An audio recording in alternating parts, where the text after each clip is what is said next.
Good afternoon, everyone, and welcome to Live at 4 on this Friday. We have a very, very busy news day, so let's get right to it. Here's what's making news on this day. The FBI arrests a man they say is responsible for sending pipe bombs to prominent Democrats. We'll have an update on that investigation. One of those targeted, former President Barack Obama, is in Wisconsin this afternoon.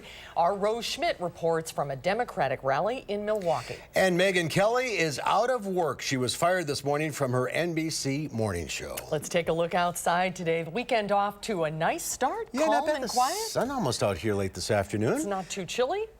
This is the Military Ridge Bike Trail. Great biking weather. It's nice and cool. The weather words, more of the same. I guess that's good as well. Dave Caulfield, who's always good to the last drop, is out in the backyard weather patio. Yes, and I think I may have had some Folgers recently. So everything working out, and the sunshine has been working out, getting through the higher level clouds today across southern Wisconsin. So that's good news. Even though the clouds have really been with us all day, hasn't felt that bad outside. Doppler track has been pretty quiet with the rain staying to our north and west. Downtown Madison, we could see that sun breaking through those high cirrus clouds on the Edgewater Skycam, currently at 52 degrees and east-northeast wind at 7 miles per hour. So overall, days could get a lot worse than this. So we'll have to be thankful because a few more clouds will be with us this weekend and it will be a little bit cooler. Temperatures right now in the low 50s in Madison, 52 in Janesville, 54 in Mineral Point, the warm spot 55 in Boscobel. Wind speed's not too bad out of the north and northeast at about 5 to 10 miles per hour. A live look in Madison,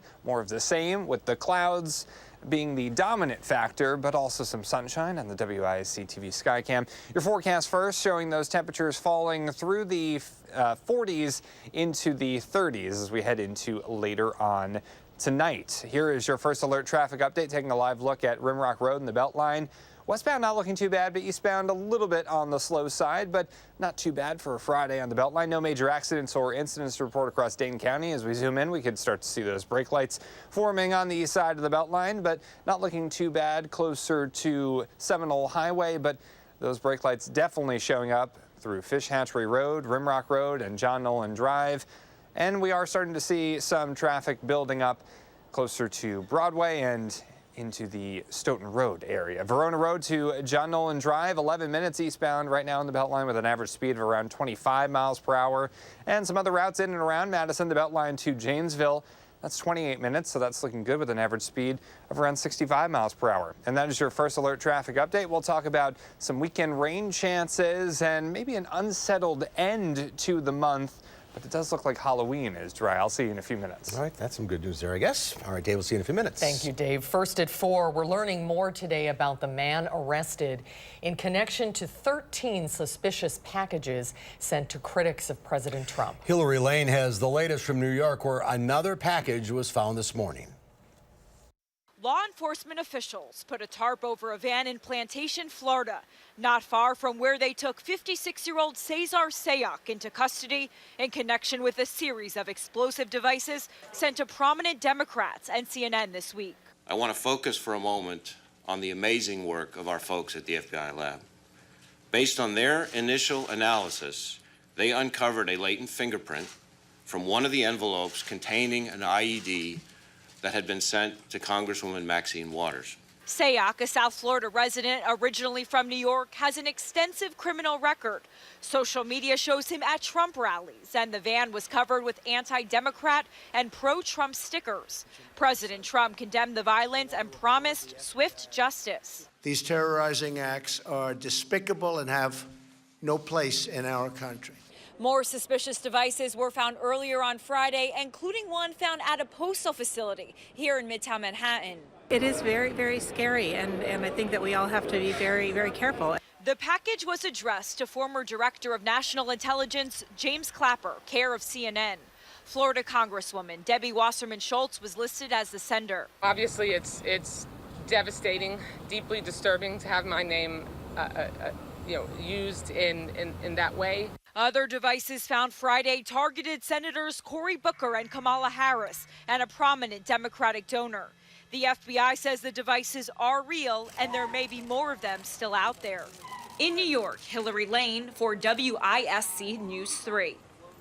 And devices were also sent this week to former President Barack Obama, former Vice President Joe Biden, and former Democratic presidential nominee Hillary Clinton.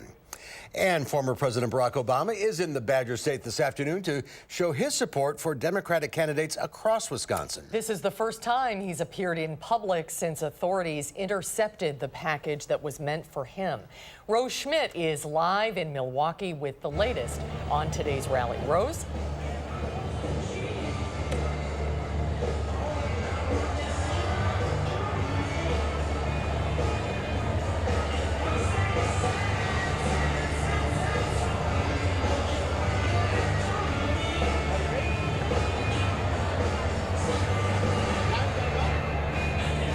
Well, Mark and Susan, President Obama just wrapped up his speech about 20 minutes ago. He gave a message of hope today.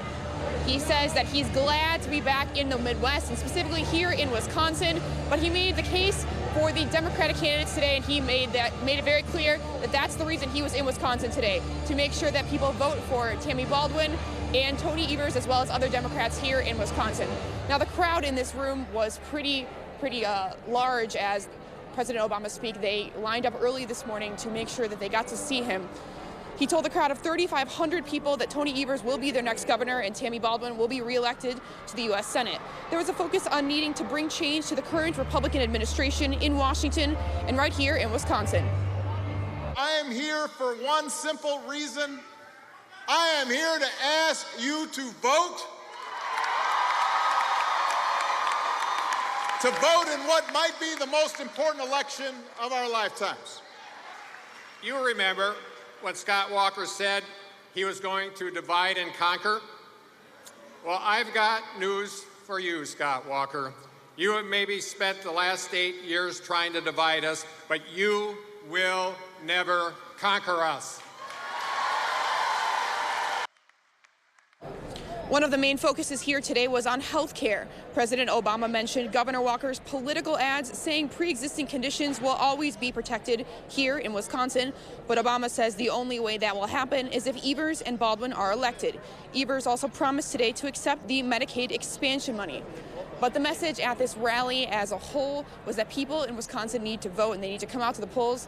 President Obama encouraged people to bring their friends and their family and make sure they cast their ballot either by early voting or on Election Day on November 6th.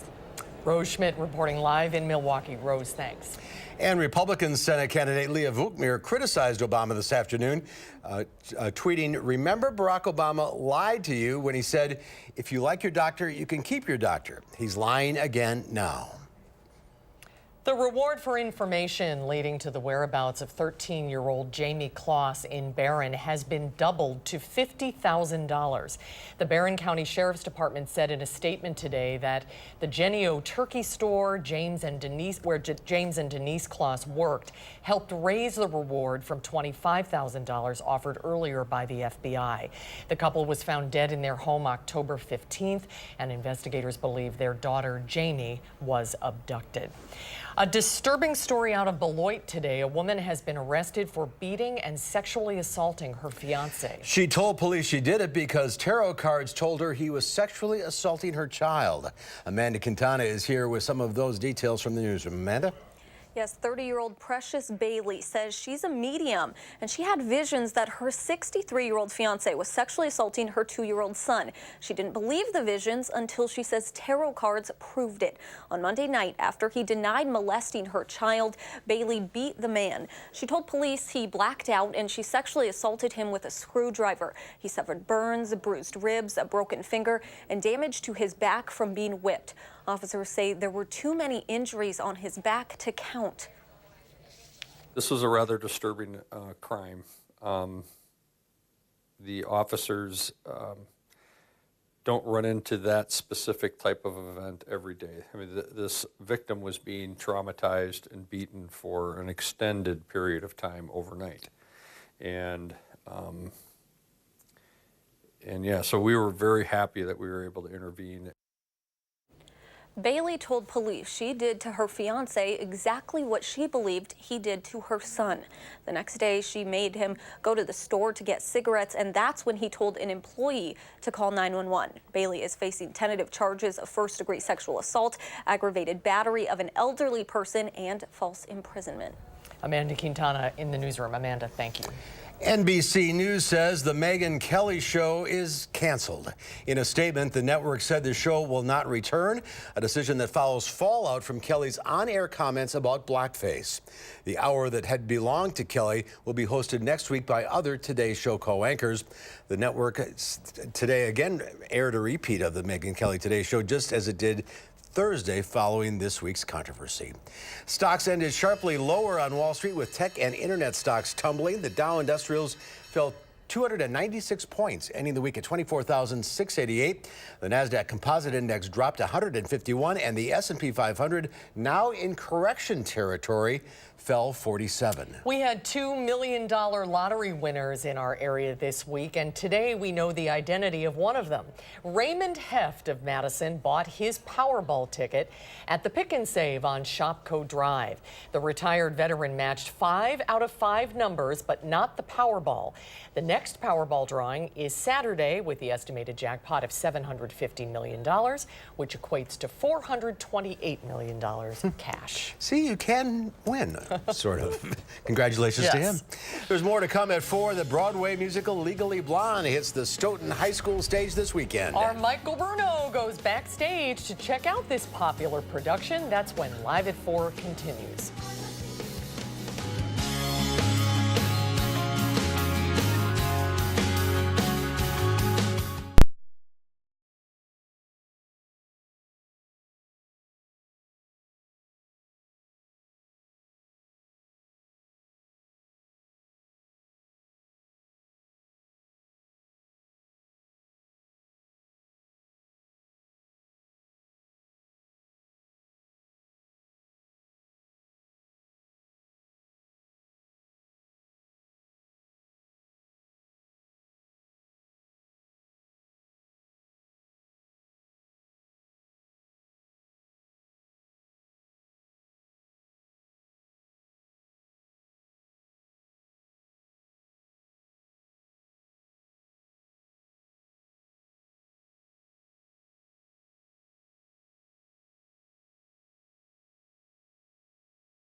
Welcome back. Based on the 2001 hit film of the same way, the Broadway musical of Legally Blonde opened on Broadway in 2007. It opens tonight at Stoughton High School at 7 o'clock. And our own Elle Woods, Michael Bruno, goes backstage for Stoughton High School's production of Legally Blonde.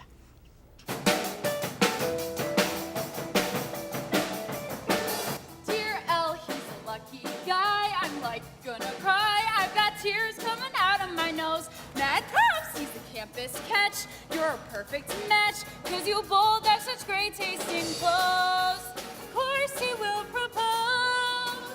Elle is basically your typical college sorority girl in Southern California and goes to UCLA for fashion merchandising. She has a boyfriend who wants to pursue a law career and goes off to Harvard, leaving Elle back home. And she decides to follow him to Harvard to win him back.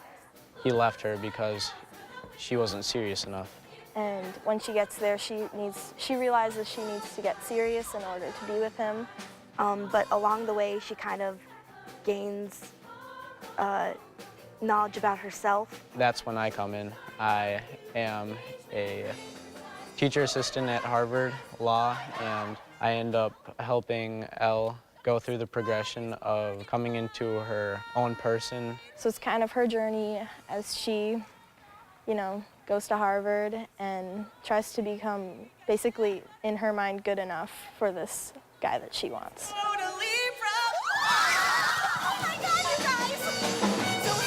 So how is this similar or different from the movie? It's pretty similar to the movie, except that it has like more musical elements, obviously, because it's a musical. And I think it just adds like a really fun touch with the music. Is this a role you've always wanted to do? Honestly, I hadn't even thought about it before I knew that we were doing Legally Blonde. But right when Dee Dee told us that we were doing it, I knew like this is the character I wanted to play, because it's just a great way to end off my high school musicals, and it's really amazing to be able to do this as a senior. Now this is really like a heavy girls musical, right? Yeah. I mean, it really is. So what's it like being just one of the few guys that's in the show? Yeah, it's weird because there's a lot of numbers that are focused on the girls, and feel that I need to bring a strong male presence to kind of even it out.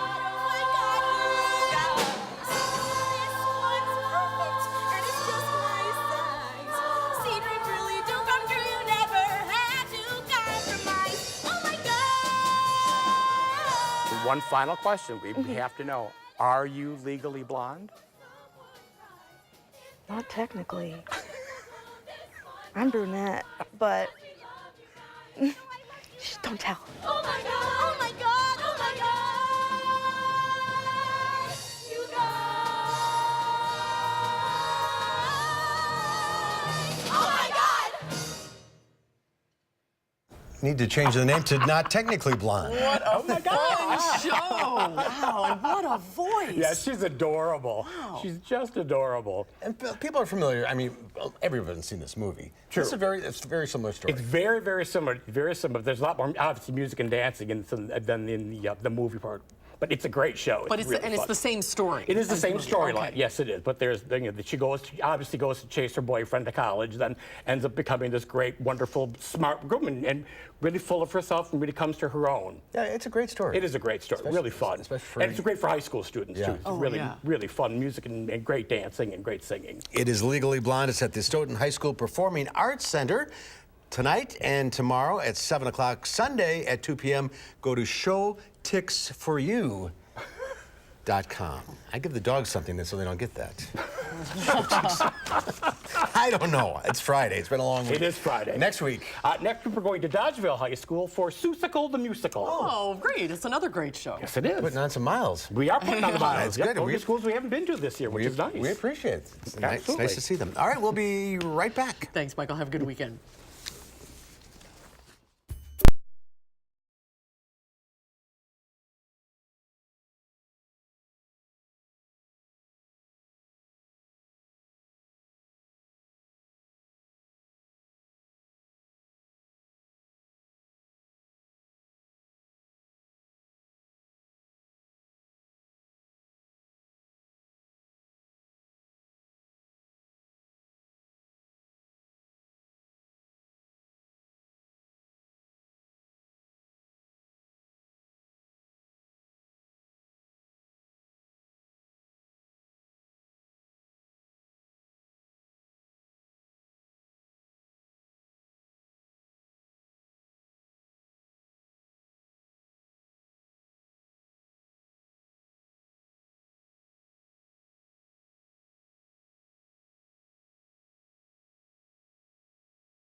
Take a look at this. An ice cream factory in Moscow City has been certified as the highest located ice cream line in the world. The Clean Line Ice Cream Factory is made on the 89th floor of one of the Capitol skyscrapers. Visitors enjoy stunning views and a variety of free ice cream made right at the Panorama 360 observation deck of Moscow's Federation Tower. The factory produces up to 1,000 ice cream cones an hour and has produced more than 1 million since it opened in April of this year. Smacking a view. A cone with a view. It is Friday, October 26th. It is Frankenstein Friday. The novel Frankenstein, or is it Frankenstein, was created by Mary Shelley. She was 21 at the time. It was first published in 1818. The monster was made more famous by Boris Karloff in the movie Frankenstein in 1931. Good Gord, it's National Pumpkin Day today. It's sort of a pregame celebration of Halloween.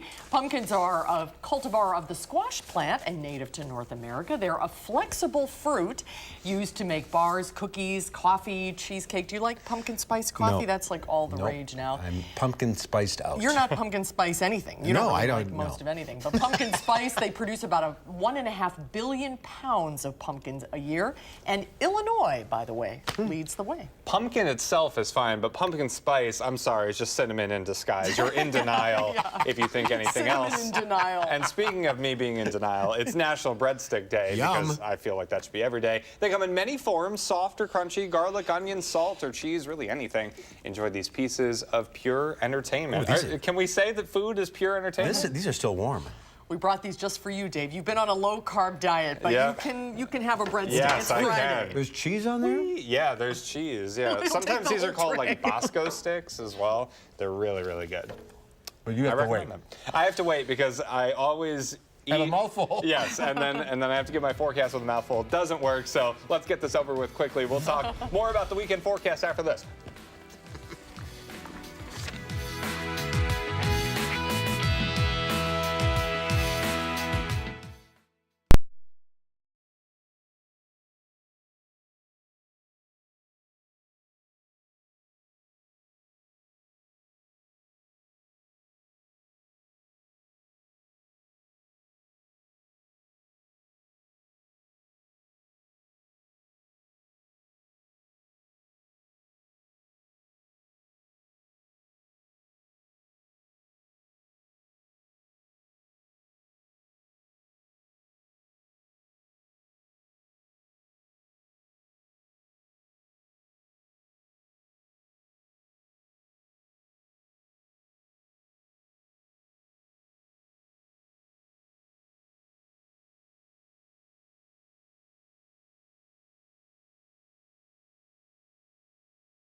Good afternoon. I hope you're having a great Friday so far. Here's a look at our weather track weather setup. We have that low pressure well to our south and east, and also a system to our north. So the rain is all around us, but it's really not affecting us too much. And I think that's going to be the case into tomorrow. However, Sunday morning and Saturday night, that could be a little bit of a different story. The cool weather is sticking around, a little bit more in the way of some substantial showers could be on the way for early on Sunday. October precipitation so far this month, we've had about 5 inches of rain, and that's about 3 inches ahead of schedule for this time of the month. A trace of rain this morning, and we've really had a very wet year in Madison. That goes without saying. Over 46 inches of rain so far this year, and we could get above the 3rd spot before everything is said and done over the next couple of days with rain chances in the forecast. Hopefully we can kind of cut that off at the source over the next few months, and we can dry out a little bit across the area. Now, here are 3 forecast highlights. From now until Saturday, slightly dreary outside, cloudy and cool. Shower chances spike up a little bit on Sunday with that windy weather also in town. So not the best day shaping up for Sunday. But next week we will get some sunshine to start. However, an unsettled finish looks to be in the cards, and also an unsettled start to November. Visible cloud track showing a few breaks throughout the day for southern Wisconsin, but not too much sunshine, just enough to get us through this Friday. And at least we haven't had to deal with any rain showers, really. The substantial rain, and is that a strike of lightning there? Possibly in the Minneapolis area over the last couple of hours. And zooming in, we've been pretty quiet with maybe just the occasional sprinkle or a period of light drizzle across southern Wisconsin. Downtown Madison on the Edgewater Skycam showing those cloudy skies. Today's high of 52, just a little bit off the normal of 55 degrees. 50 in Monroe, 54 in Mineral Point, and 55 in Boscobel tonight. For playoff Friday night football, temperatures falling through the 40s, mostly cloudy and turning a little bit chilly outside. Later tonight, temperatures falling into the upper 30s with a slight shower chance. Can't rule that out. Similar story for tomorrow, mostly cloudy and cool. Temperatures once again settling into the low 50s. So future track staying relatively quiet over the next 24 hours. Temperatures staying in the 40s and low 50s. Again, a few showers not out of the question for Saturday, so have that umbrella ready to go. But I think the better shower chances arrive later on Saturday into early Sunday. We're still not looking at anything substantial as far as rain totals are concerned, and actually we may see a little bit of clearing by the time Sunday wraps up. Our precipitation potential, really, we're looking at very paltry readings across the area as we head into the weekend. And then we will dry out on Monday. Tuesday, we could see some more showers. Halloween right now is looking dry with temperatures in the low 50s, but we could see some more rain and snow showers before that 10-day forecast is up. As we start November on Thursday, some mixed precipitation possible Thursday and Friday. Hard to believe it's November already. I can't believe it. Yeah, but temperatures are relatively mild, so that's good. It could be a lot worse this time of year, so we'll take what we can get. It looks like it may be. Yep. All right, Dave, thank you. Thanks. Well, look around your home. Could you function in it if you were confined to a wheelchair or motorized scooter? When we come back, probably not. We'll find out what a Madison woman is doing to raise awareness about interior design and advocate for new building design changes. That's when Live at 4 continues.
a live picture of the state capitol on this Friday afternoon. A little cloudy, but not a bad weekend on the way. Most people are familiar with handicapped accessible buildings and homes, but for many with disabilities, a handicapped design doesn't go far enough. Enter a growing trend in the construction industry. It's called universal design. And we found a Madison woman who is leading the charge here. For Jane Earl, this is personal. On October 14th, 2011, Jane Nemke tied the knot with former Wisconsin Governor Tony Earl. They met when Jane attended a benefit auction. She couldn't decide on what to bid for. So I go online and I'm looking at what am I going to bid on? There's like canoe trips, bicycle racks, and then I see dinner with former Governor Tony Earl. I can eat and talk. All right, that's what I'll bid on.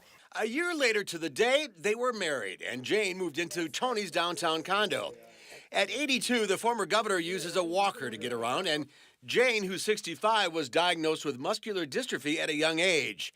She knows firsthand she will eventually face limited mobility. You know, I can't complain a bit about my health, but my mobility continues to decline. And I'm the one telling him what he has to look forward to.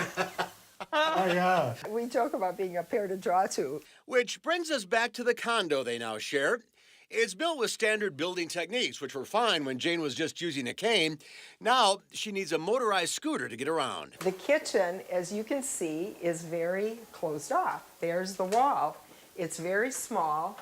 I cannot get in here with my scooter. This bar makes it impossible. I can't raise my arms up very far. So, I mean, I can't function or sit at that bar. You're not going to have breakfast here. I cannot have breakfast. It's everyday things most of us don't pay any attention to. Floor transition strips are not easy to negotiate in a scooter.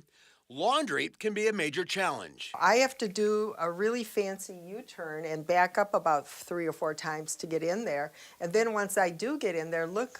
Yeah, you're not going to get to I can't get to the dryer, and all the controls are up above where I can comfortably reach. Jane decided it was time to take action. Through the nonprofit SAIL, Sharing Active Independent Lives, Jane found out about a building concept called universal design. Ann Albert is SAIL's executive director and Jane's friend. Our whole purpose is about helping people stay connected and independent as they age. What I think is beautiful about it is that it promotes and supports independence, but in a very natural way.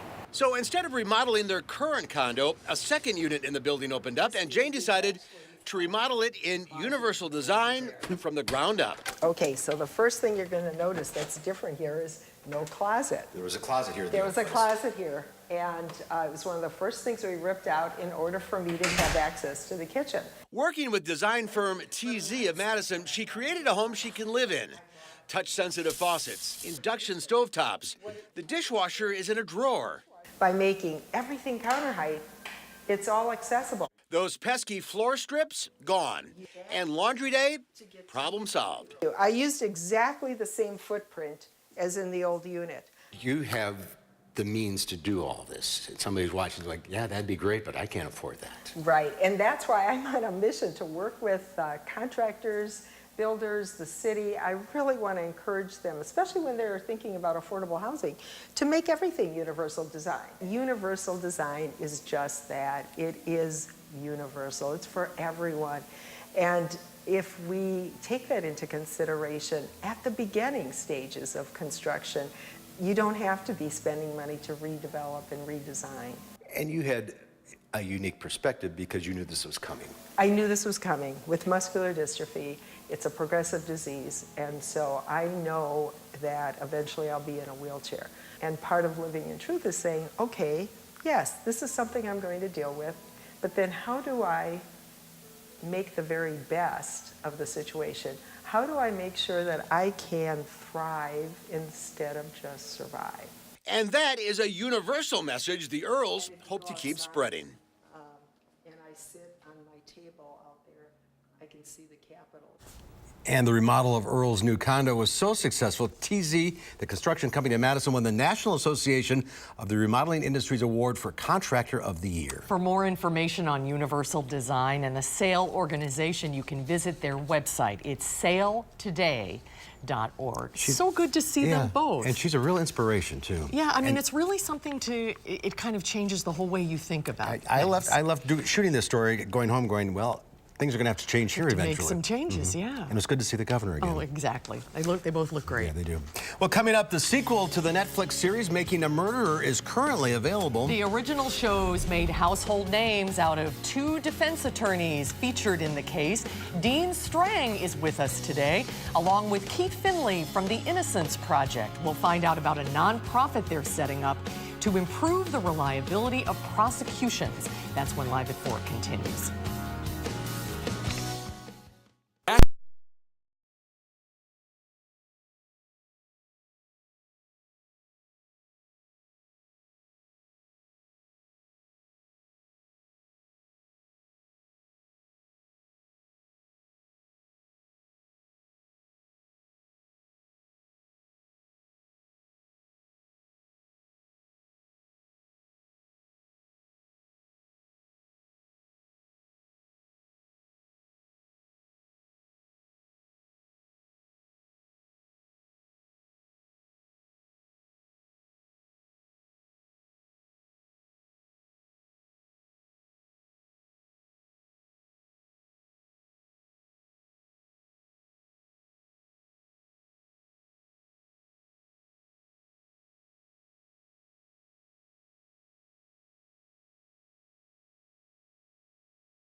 Good afternoon. Here's your Friday First Alert traffic update, taking a live look at the Beltline and Rimrock Road. Westbound looking a little slow, but eastbound is really where we're seeing those delays, as you might expect for a Friday on the Beltline. No major accidents or incidents to report, but as we zoom in, we could see those colors of yellow and red showing up on the eastbound Beltline, really for a long stretch there. Average speed in that stretch from Seminole Highway to about, we'll call it past John Nolan Drive is about 20 to 35 miles per hour, so expect some minor delays. Verona Road to John Nolan eastbound, that's up to 14 minutes with an average speed of around 20 miles per hour. And the other direction, as you might expect, looking a little bit better westbound with drive times of 4, 5, and 6 minutes outside in the Madison area. And that is your First Alert traffic update. All right, Dave, thank you. The Emmy award-winning docu-series Making a Murderer brought international attention to a murder case right here in Wisconsin. The 10 new episodes in part 2 of Making a Murderer picks up with Stephen Avery and his nephew Brendan Dassey's post-conviction legal fight. Both are serving prison sentences for the 2005 murder of Teresa Halbach. Joining us today are Stephen Avery's former defense attorney, Dean Strang, and Keith Findlay, a co-founder of the Wisconsin Innocence Project and a faculty member at the University of Wisconsin Law School. They have established the Center for Integrity in Forensic Sciences, which we'll talk about in just a minute. Welcome to you both. Good to see you again. Thank you. Thank you. Before we talk about this exciting development, let's talk a little bit about the second season of Making a Murderer. Now, Dean, have you watched the second season? Not yet. Not yet. Okay, you are no longer Stephen Avery's defense attorney. Stephen has a new lawyer now, Yes. Kathleen Zellner from Chicago. She's a lawyer who specializes in clients who have been wrongly convicted. She has a very impressive record. What do you know about Kathleen? Have you ever worked with her on this case or any other? I have. For the last several months, we've been working, Jerry Buting and I. We were trial counsel. We actually haven't represented Stephen since June of 2007, but we've been working with Kathleen Zellner for the last year or more. I've provided a couple of affidavits. Jerry, I know at least one. She's a really good lawyer. She's a very impressive lawyer who now has a very different task than we did as trial counsel, but is working on that task very hard and has a track record second to no one's. So these are ongoing. These aren't stalled. The Avery No, case. Stephen Avery's case is headed back to the Wisconsin Court of Appeals. Kathleen Zellner's first brief there is due on December 20, and then the state will have a chance to respond, she a chance to reply, and ultimately the Court of Appeals, which is our intermediate court in Wisconsin, will issue a decision. Her new effort is something you know very well, Keith, is she relies heavily on inconsistencies in forensic evidence. In the second season, she goes through in great detail all of the evidence, the blood, the ballistics, the bones, with a host of new experts, and she's trying to find new clues to exonerate Stephen Avery. Is that the right direction to be going on? That's where the answers to a case lie, do you think? Well, I can't really comment specifically on whether that's the right direction in this case. It often is a good direction, the correct direction to go in, especially in a case where forensic sciences maybe played a big part in the original conviction. And that's one of the reasons that Dean and Jerry and I decided to create this new center, is because, there's a real irony at play here. DNA really launched the innocence movement. It was what showed us that there are flaws in the criminal justice system that lead to wrongful convictions. So it was a forensic science that sort of opened the door and opened our eyes. But when we started examining the cases involving wrongful convictions, what we quickly found out was that it was also forensic sciences that actually created a lot of the injustices in the first place. That many, if not virtually all of the traditional identification forensic sciences really lack a solid scientific foundation. And there's been massive erroneous evidence introduced to courts, so that now somewhere around a quarter of all wrongful convictions are attributable, at least in part, to flawed forensic science evidence. So what do you hope to accomplish with this new nonprofit?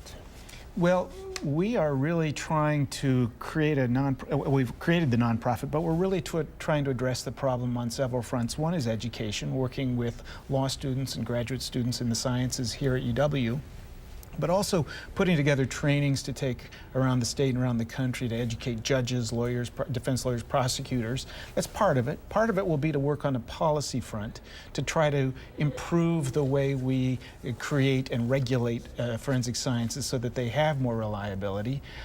Because really, virtually nothing is being done on that front right now at either the federal or the state level, yet there's a lot that we can be doing locally. And the third goal is to apply the pressures that the litigation system, that the criminal justice system itself can bring to bear on this through litigation by helping lawyers litigate these cases more effectively so that the courts apply the pressures that are needed to induce the forensic sciences to become more scientific and more reliable. And the science has, I assume, advanced greatly since 2005. The DNR detection sciences in that area. Well, it's been 20 years since Stephen Avery was wrongly convicted. He spent 18 years in prison for a crime he didn't commit. And DNA technology has, in that time, there's been legislative review, there's been improvements in DNA, there's been a lot of discussion in the public forum about wrongful convictions, and yet look at how far we still have to go. Well, and indeed, when done right, DNA really is the gold standard of forensic science. Now, you know, the key is to follow protocol and to do it right.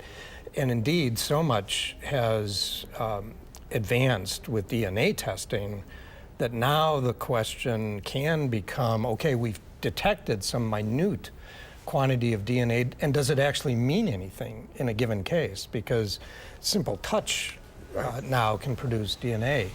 The rest of the forensic sciences really have lagged behind in validation, in reliability, and there's a structural integrity problem, an objectivity problem, when crime labs are under the control of the prosecution and the law enforcement agencies, who very often use them to confirm what investigators already believe or prosecutors already have argued, rather than taking an objective approach to where does the science lead us. Well, best of luck with your new project, and great to see you again. Yes, congratulations. Best of luck. Wonderful. Thank you so much. Thanks for coming to talk about it. Great to see you both. Thanks much. We'll be right back with the final check of your forecast.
The weather in 20 seconds, go. Okay, the clouds sticking around tonight. Live look in Platteville on our Queen Bee Radio Skycam at those mostly cloudy skies. Can't rule out a shower later on tonight, but I think Friday Night Football will be dry with temperatures in the upper 30s by tomorrow morning. Highs in the low 50s once again tomorrow. All right, thank you, Dave. We'll be right back with Lola's Lowdown.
The countdown to Halloween is on, and Lola and Louie can't wait until next week. Pumpkin fun and dressed up pups are part of this week's edition of Lola's Lowdown.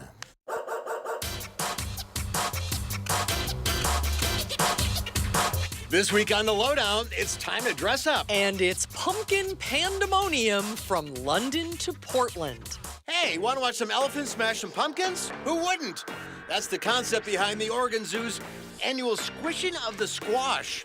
While a crowd of thousands cheer them on, a party of plump pachyderms pounce prodigious pumpkins into piles of pulpy puree. Then when the smashing is done, the great beasts feast. In Belgium, the hippos enjoyed a little pumpkin treat. Who knew aardvarks liked